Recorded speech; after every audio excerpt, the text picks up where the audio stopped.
Good morning. This is the very first morning of the first day of 2022. All right, I'm marking out where I'm planning on cutting out the bottom of the wings here. That's the next activity. I got to map out exactly what these wings are going to be shaped like on the bottom. Feel like riding along? Well, I've got numerous marks on here, as you can see. But I know which ones I'm going to go with. They're by and large, they're the very top ones. I started wide, and then I just kept stepping back and looking, and I didn't want too fat of a wing for this small of a dragon. I mean, it's a big dragon to be in your yard, but it's not a big bulky dragon. So it doesn't need giant disproportional wings. So I, worked the design up until I was happy with it, and then I basically copied it to the other side.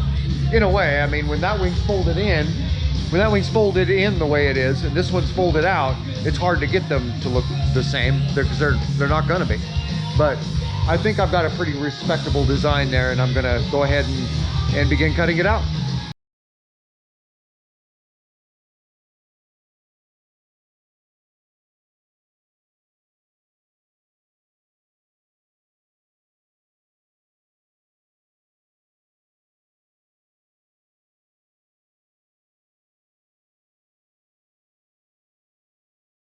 All right, now I've got quite a bit of welding done here. As you can see, got the hands done. And they do look humanoid at the moment, and they will kind of look that way in the end. A lot of black dragons seem to have this 5-digit thing, and I wanted 5 over. A lot of them have 3, a lot of them have 4, and a lot of them have 5. And so I just chose 5 because I wanted the gnarly shredder look up top here. I wanted it to look like it could rip and tear up top. But I went with 3 down on the bottom here, with the heavy center talon, because I wanted it to have that raptor look, and I wanted it to look heavy duty enough to really take off and land with a lot of durability. And so we went with 3 down here, and we're doing 5 up here, including an opposing thumb. We're here. And then now I'm getting ready to get some of the chicken wire and build the shape of the arms and the legs. And that's the next step.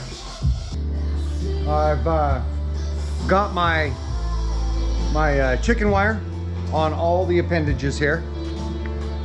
I'm all ready to go, even down to the smaller appendages. We're all ready to go. Now I'm going to prep all of the fiberglass that these appendages will be attached to, and I'm going to prep the fiberglass at the bottom of the wings, because those are the areas that are going to see new fiberglass today. And once this is sat long enough, and this has been sitting for a week or whatever now, so once it's sat long enough, and a day is enough, you can't just stick anything to it. Paint, fiberglass, I mean, it'll stick technically, but it won't stay for years and years like you need it to. You need to prep it, you need to abrade it. So that's what I'm gonna do now. I'm gonna abrade all of this area, everything that this is all gonna be attached to, the neck, all of this. That way I can do my next fiberglass installment. So I've gone and gathered up a bunch of these boxes that my sandpaper comes in, that the sandpaper was gone. Not a bunch of them, actually, just 2 of them. And I've measured and cut one of these, and then just traced it onto a bunch of them. As you can see, I've got a bunch of them on there that now I just need to cut them out. And those will be what I'm going to use to fasten to these to run the fiberglass around. They'll be my inner mold that'll never be removed, because the fiberglass will go over it. What I'm doing here is I'm taking all of these. I've cut out 20 of them. And I'm taking each one, and I'm taking this socket, and I'm rolling it over that socket just to give it an initial roll. It doesn't have to be perfect. I just need it to have an initial bend to it. And I'm gonna do that to all 20 of them. Now I've got all of these little thorn guys on, the 3 center ones on both sides. But I wanted these ones here and the ones that are up on the, basically the thumb knuckle there, to be a little more substantial and more curved. So I cut out 8 of these. I drew the shape I wanted, cut out 8 of them, put 4 of them back to back with each other, and then put a little piece of this material, this bar, this stuff that I had left over, just cut it into small sections and put it down in there.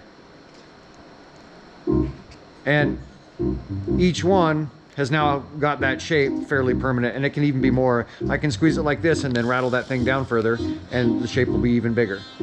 And now I have 4 of them. And I'm gonna go ahead and install them before I go ahead and begin my fiberglass. Now I'm getting ready to, I've got all my pieces cut out and doubled up. They're all doubled up and laid close by. Now I'm going to start from the ground up and install all of the fiberglass on all of the limbs and the neck and the head. And then after that, I'm gonna clean up these thorns and finish up all of the work on them as well. We've got the arms roughed in. We've got the legs roughed in, and they are very attached. So now we've got all that done.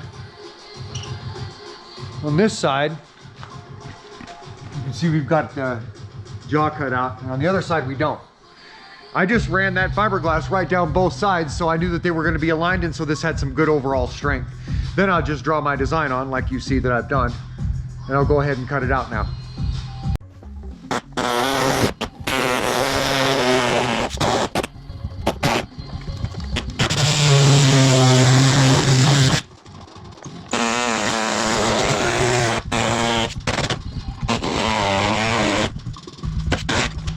There. Now we've got this shape roughed in. I can go ahead and trim this down and trim this down so I can figure out where the ends of the jaw and the upper jaw are going to be. Well, it looks like we got quite a bit done here. Got most of the initial glass work done on the head, the neck, the arms, the hands. Those look dicey, but that's what initial glass work looks like. I'll have to sand those down and then begin my body work over them, or continue to do glass work on the spots where there might be material missing. The palms, for instance, I still need to do those. So the legs, got all the initial glass work roughed in. All these thorns are all roughed in now. And now what I want to do, I want to take this piece of cow panel that I've got here. We used it in the garden as a little kind of miniature trellis last summer. We've got many of them. And I'm going to cut, well, I'm going to turn it this way so it's longer. And I'm going to cut all of one of these, or 2 or 3 of these off. And then I'm going to leave every 3rd or 4th one of these in about a 2-inch stub. And then I'm going to cut off every other one of them. So all I have is 1 rod continuous, and about every 3rd one of these, or 4th, depending on their spacing, sticks down about 2 inches. So what I'm going to have is a bunch of just spiked poles. Then I'm going to take those poles and post them down the back side of this dragon, and each one of those spots where they're sticking out 2 inches, I'm going to drill a hole in the dragon and place those pegs into the hole and lightly tap this into place so it becomes a steel spine that I can then later do fiberglass over the top of, so I can get a good rib down the back of this dragon. Now what I've done is I've cut a number of these off of the end of that cow panel. And you can see how I've left intermittently, not all of them, every other one I've left on there. Now I'm going to drill some holes down the spine of this dragon and place these in those holes and adjust the depth however I want it, so I have a good initial steel spine that I can then attach fiberglass to.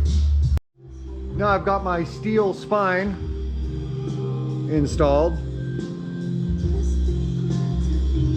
and I've got holes drilled, and I've got those little pegs stuck in the holes. You can see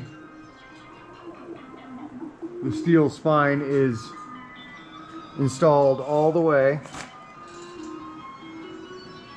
to the very end. And now I will put a form all the way down one side of it so I can put a large fiberglass fin.